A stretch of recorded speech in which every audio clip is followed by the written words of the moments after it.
aujourd'hui on revient pour la présentation d'un micro de la marque Tonor. Donc c'est le deuxième que je teste.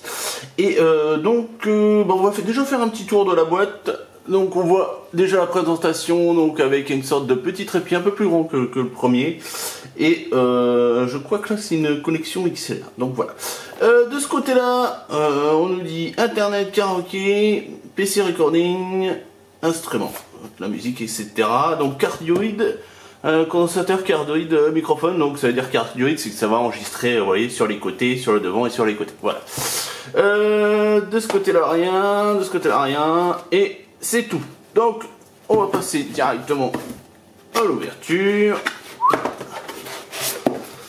Alors, déjà, on a un petit manuel d'utilisateur, donc ouais, comme précédemment en anglais. Donc, il nous explique que on peut le brancher directement en jack et qu'on passe directement avec les panneaux de configuration au niveau de Windows. Alors, hop, on va déjà sortir le trépied, tiens. Ah ouais, donc il est sympa, il est un peu plus grand, vous voyez, c'est du plastique, ouais, avec un petit peu renforcé, des bonnes petits pieds en caoutchouc, et là on a marqué Y10, donc ça doit être le modèle. Voilà, on va mettre ça de côté.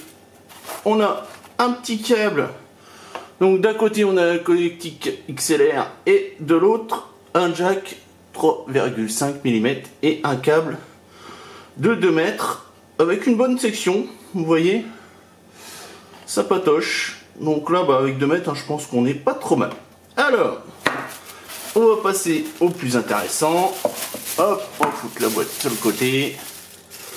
Le micro lui-même, qui a l'air un peu plus léger que ce que j'avais eu la dernière fois. Donc, hop. Ça doit se mettre là-dedans. Et après, on visse. Et voilà. Ah d'accord, donc ouais. Alors je sais pas s'il faut serrer quelque part. À mon avis oui. Je n'ai pas dû serrer, mais ouais. Ça c'est à revoir. Bon au final, ce qui nous intéresse, c'est alors je sais pas du tout à quoi ça sert ça. Est-ce que c'est en fer ou c'est en plastique? Non c'est du plastique, ouais. Je sais pas trop. Alors c'est peut-être pour l'accrocher, je sais pas. Peut-être. Alors, donc ici. Nous avons la tête du micro avec du métal. Ici, nous avons donc un contrôle du gain, tout simplement. Et apparemment, ça l'éteint en même temps. Je sais pas, il n'y a pas de clic. Ah si, il y a le clic. On entend le clac. Donc ça permet d'éteindre ou d'allumer le micro. Donc ça, je trouve ça sympa. Donc la connectique XLR. Et puis c'est tout. Hein. Là, le petit logo Tonor, tac, et voilà. Donc, hop, voilà, on prend la prise, donc on branche comme ça, et voilà. Donc à partir de là, c'est intéressant dans le sens, déjà quand même que le jack, on va pouvoir le brancher sur un téléphone ou tiens là même sur ma caméra je pourrais tester. Je trouve ça plus simple que l'USB qu'on avait sur le micro précédent. Donc ça va vous permettre de le brancher à différents périphériques. Donc ce qu'on va faire, là je vous ai fait le petit déballage, on va passer tout de suite directement au test du micro. A tout de suite. Donc nous voilà sur le PC. Donc là en ce moment je suis en train de vous parler avec le micro casque. Et donc là j'ai posé le micro juste à côté de moi avec le trépied. Alors je vous ai pas montré tout à l'heure, c'est qu'on peut voilà, le régler en hauteur. Donc voilà, ça permet de rajouter la hauteur pour le remettre un peu au niveau orienté vers notre bouche. Alors, de ce qu'on va faire tout de suite, c'est que je vais débrancher le micro de mon casque et puis je vais brancher le micro de Tonor. Voilà.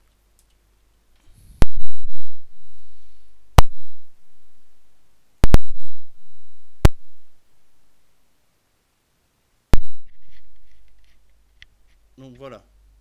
Donc là je l'ai mis au maximum au niveau du gain. Voilà, si en fait on peut l'éteindre et l'allumer avec Et puis donc régler le volume sur la petite molette qu'on a juste au-dessus. Voilà. Et donc après, comme je l'avais conseillé sur l'ancien micro, au final, si vous avez un bras suspendu comme ça, c'est le mieux dans le sens où, voilà, bon, en plus, vous voyez, je l'ai tourné, je l'ai pas mis en face, mais vous voyez, si vous l'avez en face ça, de la bouche, bah, on a un meilleur rendu au niveau de la voix. Donc voilà un peu ce que ça peut rendre, le petit test en réel. Donc il n'y a aucun réglage, hein, vous voyez, vous pouvez le voir au niveau de l'application que j'utilise comme d'habitude. Donc j'ai fait aucun réglage. Alors peut-être qu'après, voilà, c'est un premier rendu, je vous dis, jamais testé. Donc peut-être qu'il y a des réglages à faire derrière. Mais voilà, pour un utilisateur lambda qui va l'utiliser pour la première fois, voilà comment ça va rendre, etc. Alors, on va juste faire un petit tour des caractéristiques au niveau du micro. Donc, on a le numéro du modèle, la sensibilité, l'impédance, la tension de fonctionnement, la fréquence de réponse, la réduction sensibilité, le ratio et la longueur de câble de 2 mètres. Voilà. Donc là, ouais, ça va, on a de quoi faire, on est tranquille. Et donc, je voulais dire aussi, parce que par rapport à ceux qui avaient acheté ce modèle, j'avais pu voir sur certains commentaires qu'ils avaient besoin d'utiliser une sorte d'ampli, ou, etc., pour pouvoir utiliser le micro, ou une carte USB, enfin, une carte son USB pour l'utiliser. Écoutez, bah moi, vous voyez là, je l'ai branché directement sur le son de ma tour, et puis voilà quoi, j'ai rien fait d'autre. Donc voilà le rendu qu'il peut y avoir. Donc pour moi, je pense que voilà, ça va quoi. Donc derrière, il n'y a pas besoin de carte son USB ou autre ou un amplificateur entre guillemets pour l'utiliser pour faire du commentaire. Il n'y a pas de souci. Voilà. Donc bah je pense qu'on en a fini hein, voilà avec le petit test de ce micro. Donc vous voyez très bien le rendu que ça peut rendre. Et puis voilà. Donc là il est vendu au prix de 29 euros je crois voilà. 29 euros là il est actuellement indisponible mais voilà 29,33 € voilà. Normalement ça va être son prix exactement. Donc écoutez, de toute façon je vous laisserai le lien pour l'achat dans la description. Et puis bah donc bah, si vous aimez la vidéo, bah likez, laissez-moi un commentaire et puis partagez. Voilà. Allez, à la prochaine. Bye bye.